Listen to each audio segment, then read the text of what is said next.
En el oscuro corazón de Jerusalén, cuando aún quedaban sombras de la madrugada, una celda de piedra guardaba a un hombre cuyo nombre se había convertido en sinónimo de miedo. Allí, entre cadenas, frío y oscuridad, respiraba un prisionero que esperaba el amanecer, no como quien anhela un nuevo día, sino como quien aguarda su sentencia final. Su nombre era Barrabás. Los grilletes en sus muñecas llevaban días apretados. Las paredes a su alrededor olían a sangre, sudor y silencio. No sabía qué hora era. Solo sabía que su hora estaba cerca. Dicen que la conciencia pesa más que cualquier cadena. Y en ese instante, ese peso era insoportable. Sabía por qué estaba allí. No era inocente. Sus crímenes se habían esparcido como susurros por las esquinas de la ciudad. Lideró rebeliones, derramó sangre, cruzó líneas que no se pueden desandar, y ahora iba a ser crucificado. Imaginaba los clavos, el martillo, el dolor, las burlas de la multitud, la agonía que se extiende hasta que la muerte, por fin, le arrebate el último suspiro. Pero incluso para alguien como Barrabás, había algo que nunca hubiera imaginado. Fuera de aquella celda las calles comenzaban a llenarse, y en medio del creciente murmullo, el destino de aquel hombre estaba a punto de ser reescrito. No tenía idea de que alguien estaba a punto de tomar su lugar, ni que, esa misma mañana, el cielo y el infierno tendrían puestos sus ojos en él. Solo unos pasos más, y la historia daría un giro tan grande que incluso su nombre, Barrabás, resonaría por la eternidad. Para entender la grandeza de lo que ocurrió con Barrabás aquella mañana, es necesario dar unos pasos atrás y ver quién era realmente. Barrabás no era solo otro criminal, era el símbolo de la revuelta, el rostro de la insurrección contra el Imperio Romano.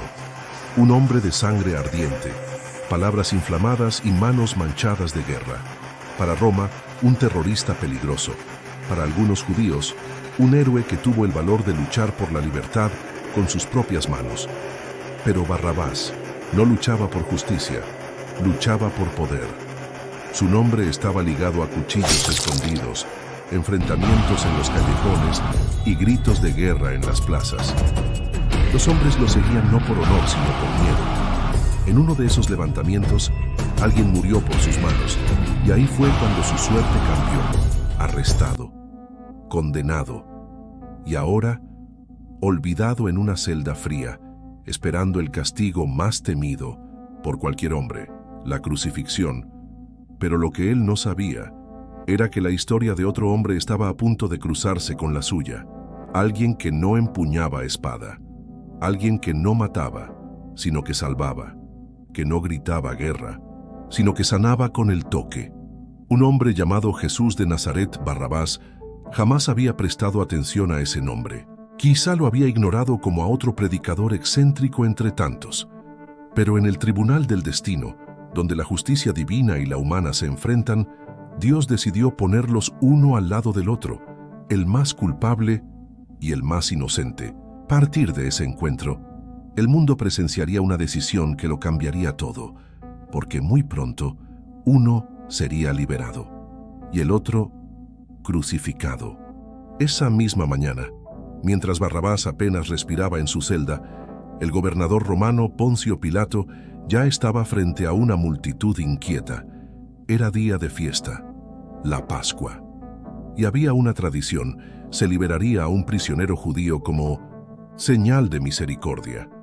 Pilato vio en esa tradición una salida diplomática. Ya había interrogado a Jesús, ya había escuchado los gritos de los sacerdotes, ya había sentido en el aire la tensión entre los líderes religiosos y ese hombre que hablaba con autoridad y caminaba como quien carga la eternidad en los hombros, pero no encontraba culpa alguna en él.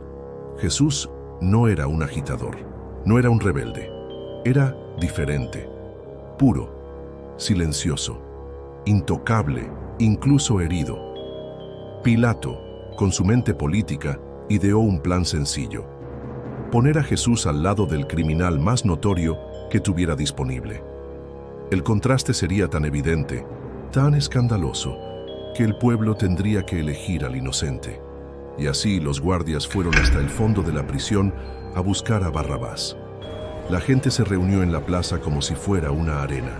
Había emoción, tensión y odio.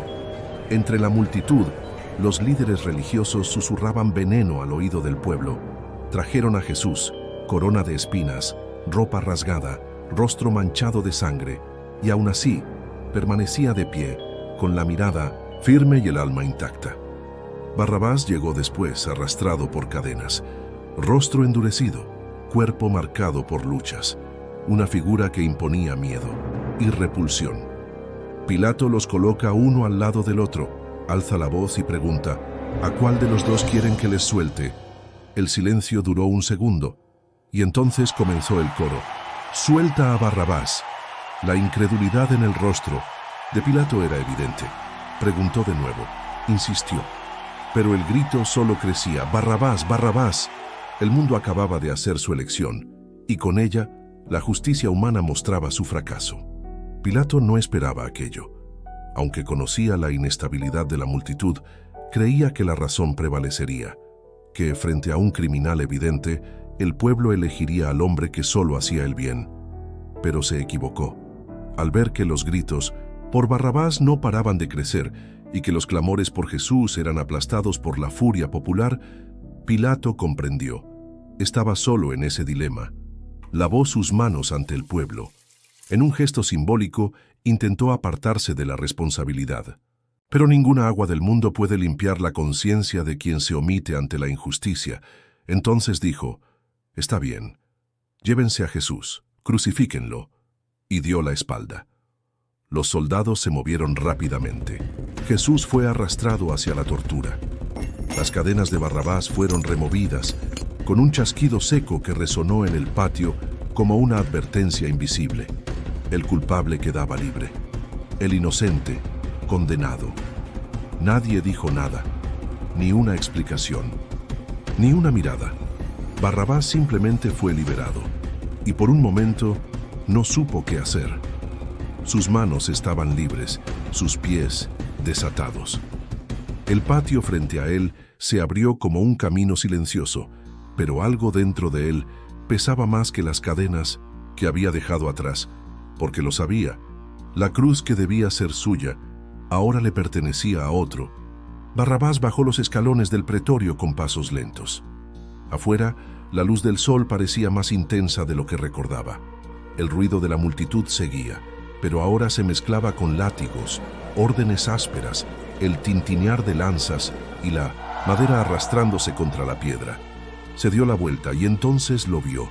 A Jesús, el hombre que había sido entregado en su lugar. La corona de espinas marcaba su frente. La sangre le escurría por los ojos, y aún así lo miraba. Solo fue un instante, pero esa mirada atravesó a Barrabás como ningún puñal lo había hecho antes. No había odio, no había juicio, solo compasión, tristeza, silencio. Era como si Jesús dijera sin palabras: lo sé, lo acepté. Y Barrabás, el rebelde, el asesino, el temido, no supo cómo reaccionar. No era miedo, no era alivio, era algo nuevo, algo que no sabía nombrar, pero que lo obligó a desviar la mirada. ¿Por qué ese hombre inocente lo miraba así? ¿Por qué no lo acusaba? Jesús fue llevado, tambaleando bajo el peso de la cruz, y Barrabás se quedó allí, cargando una libertad que no había pedido, y que quizás no merecía. En ese momento lo entendió. Había sido escogido, sustituido, no por mérito, sino por amor, y esa verdad lo acompañaría por el resto de su vida. En la colina llamada Gólgota ya estaban listas 3 cruces, 3 maderos, 3 ejecuciones programadas, 3 nombres sentenciados a muerte. Uno de ellos era el de Barrabás. Él lo sabía. Todo Jerusalén lo sabía. Él y sus compañeros habían sido condenados juntos. 3 criminales, 3 sentencias, 3 finales. Pero algo había cambiado, porque esa mañana el hombre en el centro no era él. Era Jesús Barrabás, libre. Observaba desde lejos, vio a los soldados clavar los clavos en las manos que habían sanado leprosos. Vio la sangre correr por la frente de quien había orado por sus enemigos. Vio al pueblo burlarse y al cielo oscurecerse poco a poco. Y allí en silencio reconoció: esa cruz era mía. No entendía teología, no conocía las Escrituras, pero algo dentro de él gritaba la verdad. Alguien había tomado su lugar, no solo en el tribunal, no solo ante Pilato, sino en el destino, en la culpa, en el juicio. El dolor que debía ser suyo, la humillación que merecía, la muerte que lo esperaba, todo fue puesto sobre otro, y lo más incomprensible de todo, el que la cargaba, no luchaba, no reclamaba, no resistía. Jesús caminaba hacia la cruz como quien cumple una misión, como quien siempre supo que así sería. Y Barrabás, que había enfrentado soldados, desafiado gobernadores, por primera vez se sintió pequeño frente a alguien que eligió morir para que él pudiera vivir. A partir de este punto, la Biblia guarda silencio.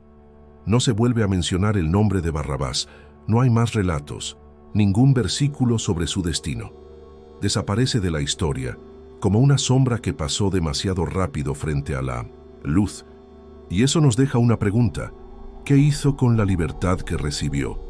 ¿Regresó a los callejones oscuros, a la violencia, a la rebelión, o, al ver caer la sangre de Jesús al suelo, su alma comenzó a cambiar? Nadie lo sabe. Quizás lo siguió a lo lejos, quizás lloró en secreto sin entender por qué. Tal vez nunca volvió a dormir en paz, o quizás se convirtió en un hombre nuevo, en silencio. Lo único que sabemos es esto: fue liberado, fue perdonado, fue sustituido, y más que una figura histórica, Barrabás se convirtió en un símbolo, en un espejo, porque en algún momento ni todos hemos sido él, todos llevamos cadenas, todos teníamos una sentencia, y todos fuimos liberados por alguien que no tenía culpa. Barrabás salió libre del patio, pero la cruz permaneció en pie, con el justo colgado en lugar del culpable. Esa verdad aún late y nos prepara para la pregunta más importante de todas: ¿qué haremos con esta libertad?